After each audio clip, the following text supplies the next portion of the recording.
Olivia, on one hand, who cares about one random member of Congress? But to Eugene's point, she did say that the fires in California, the forest fires, were caused by a laser, that had something to do with the Rothschilds, that was part of an effort to clear the land for high-speed rail. I mean, what do real conservatives do who actually would like to have discussions with real Democrats about policy issues and argue things like minimum wage or Second Amendment stuff when you have this kind of garbage taking up the agenda?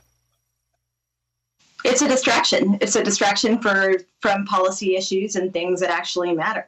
But even worse, it's also drawing people, the American people, into her movement, right? Because words matter. She's an elected official, and she's communicating these types of conspiracy theories, and her supporters are agreeing with her, and they're repeating them.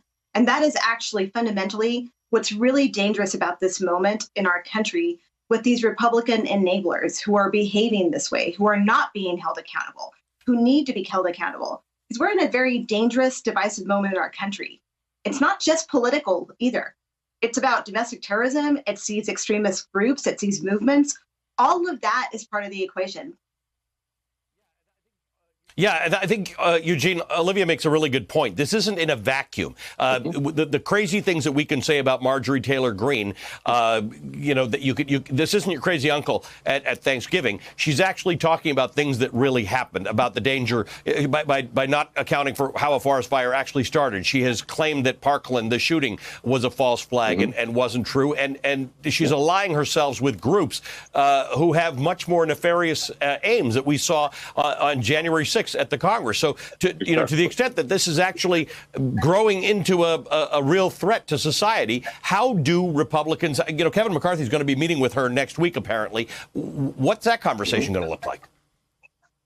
Well, he'll probably tell her to knock it off, and she'll probably ignore him. I mean, because, this is who she is. This is what she believes. This is what she intends to keep saying and doing. And look, the racism and the anti-Semitism and the conspiracy theories and the crazy, the violent rhetoric, these are features of today's Republican Party. They're not bugs.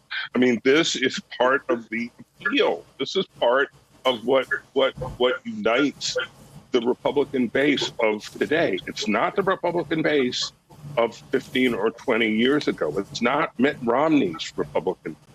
This is Donald Trump's Republican base, and the party is in his image, and this is what they came for. And so the party could have made a decision, could be making a decision now to go in a different direction and to free itself from all of this and to go back to being more of the conservative political party we once knew. But it seems to have decided not to do that. I'm confident it has decided not to do that and to keep going on this very dangerous course. Hey, thanks for watching our YouTube channel. You should know that you can follow today's top stories and breaking news and catch up on your favorite MSNBC shows all in one place. Download the NBC News app today.